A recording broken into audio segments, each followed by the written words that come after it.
Hey guys, I'm Renella Hernandez with Web3 TV, and today I'm at the Cardano Summit in Dubai. Joining me here, we have Sheraz from Storm Partners. How are you? I'm fantastic. It's great to be here.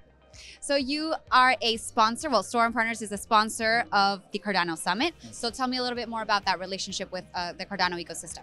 So we've been a part of Cardano Ecosystem since its very, very early on stages. I've been actually a participant and a speaker for the past 3 Cardano Summits, so it wasn't one that we could miss. And Storm Partners over the years have become more and more involved in Cardano. We've applied to like the various funding rounds through Catalyst.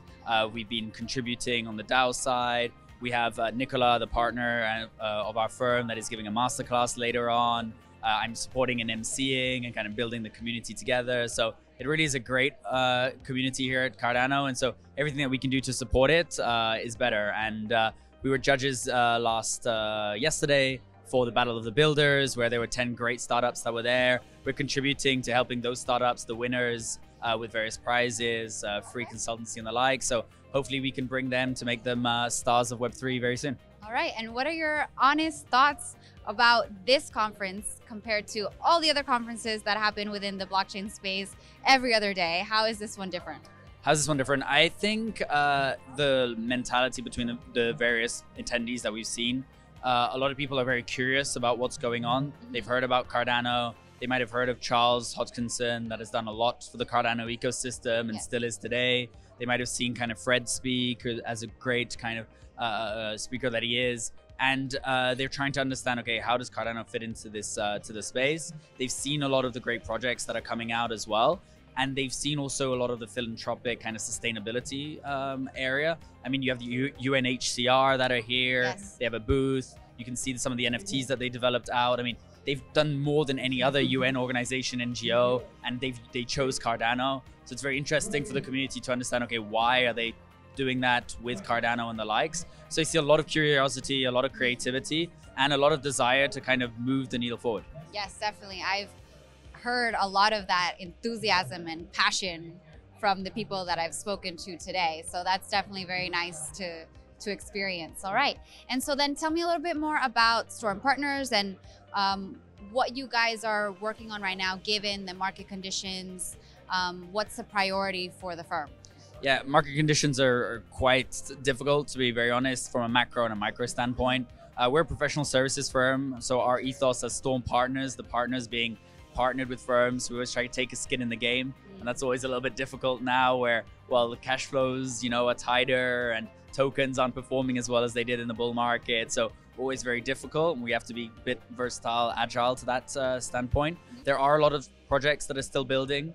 We see a lot of the projects needing structural support. Okay. So the ability to create a better structure from like a legal perspective. So having their group structure, their legal opinions, their foundations, all these kind of things that are going to allow them in the bull market to really either raise that capital, build their products and the likes. So how the company itself is structured, the departments, how to create operational efficiency through various kind of, let's say, kind of screwing on some of the nuts and bolts that maybe got a little bit loose in the craziness of the bull market.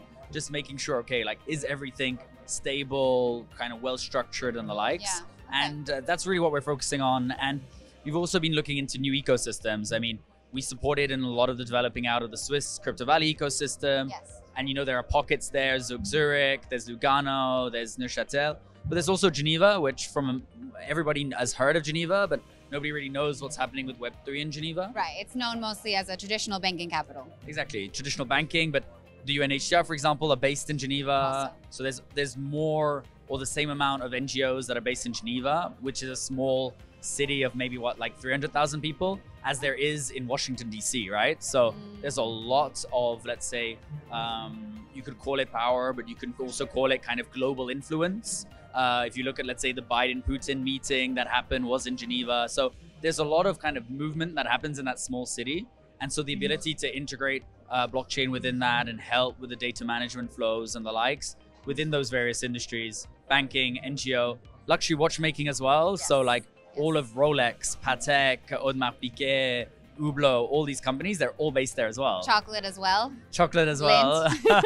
So there's so much to be done there. And unfortunately, the ecosystem hasn't really been tapped into yet. So over the past year, that's really been our focus, as we were born in that kind of Lemanic region. And we've been really trying to create an environment of trust for these larger entities to be able to develop out into.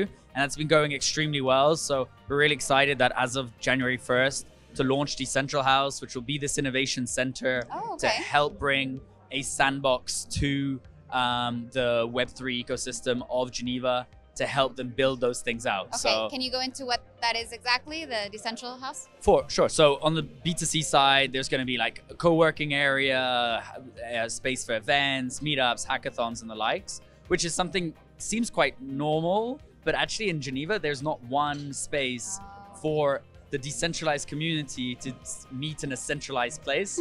It's kind of ironic, and that's why kind of we came up with the name of Decentral. But it's true, right? I mean, if you're all building in different places around the world or in the same city and you're not talking, you can see people build up the same thing, but in a different kind of momentum. Right.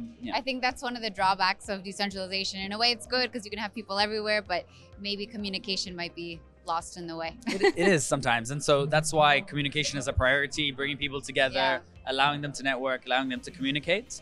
And then on the B2B side is creating these consortiums whereby those 4 industry pillars that I mentioned before, so luxury, banks, NGOs, and life sciences, because the CERN is also in Geneva, which is one of the, let's say, inventors of the internet and some of these great inventions. So bringing those together so that they can talk amongst each other, but also have an environment that they have all the tools, all the resources to innovate in Web3. And we're not pushing them to do it and like, hey guys, like Web3, it's really cool, this shiny little object. We're just creating a sandbox where they can play around, they can create proof of concepts, MVPs. And if they like what they built out in that environment, then they can bring it to the world. So it's really kind of a local solution for a global impact. All right. Now I'm going to ask a couple more fun, creative questions. If you could wake up in a completely blockchain-enabled, decentralized world tomorrow, what do you think would be the first thing that you would do when you wake up? So I've been in the space now for 7 years. The use case that really caught my attention was the tokenization assets. Might seem a bit kind of like, oh yeah, of course it is, because it's always one of the hype topics. Like RWA has come back, has rebranded now. It's a buzzword right now for sure. Instead of security tokens, because that was so, everyone was so fearful of it. But I think, in a kind of tokenized world, blockchain-based world, where I could just wake up, check my portfolio of multiple different tokenized assets, where with $10, I could have a solar panel mining farm, I could have some gold, I could have some private equity, I could have all these different things in one portfolio with fractions. And if I wanted to move $10 in and out, I could do that very seamlessly. And today, I mean, it's just not possible. And I feel like that would be maybe the nerdy kind of answer, but it's really what I hopefully foresee for the future. Okay, no, good answer, good answer. All right, one more question. If you could go back in time, any historical period, and meet a historical figure and introduce blockchain to him or her, who would it be and why? Thank you. 2 people so far today have answered Steve Jobs. Okay, I was thinking like something like way back to like Cleopatra. Yeah, go for it. Or Roman Emperor. Yeah. So blockchain is a data management tool, right? So if I talk to people about blockchain before, let's say, the internet, before data was a real resource that it is today, it might be complicated. I think that maybe going back in time, maybe to kind of the individuals, I wouldn't focus around maybe one specific person, but the individuals that conceived the internet to begin with. I think we lost a battle of centralized data, and we as like the people lost that battle, and that centralized bodies such as Google, Amazon, and the likes have been able to take control of our lives through data. And if we'd been able to transcend or kind of just seed the idea of decentralized kind of data management, and the ability that it wasn't just one party that was owning that and then was monetizing it subsequent to it, but that you could monetize the small little data points that you had when Facebook was first kind of came about and the likes. I think we could have stopped maybe even that Web 2 phase from happening and skip straight to Web3, where it would have been a fairer world for everyone. Okay, that's an interesting take. Well, thank you so much for your time, Sheraz. My pleasure. Thank you, Anna.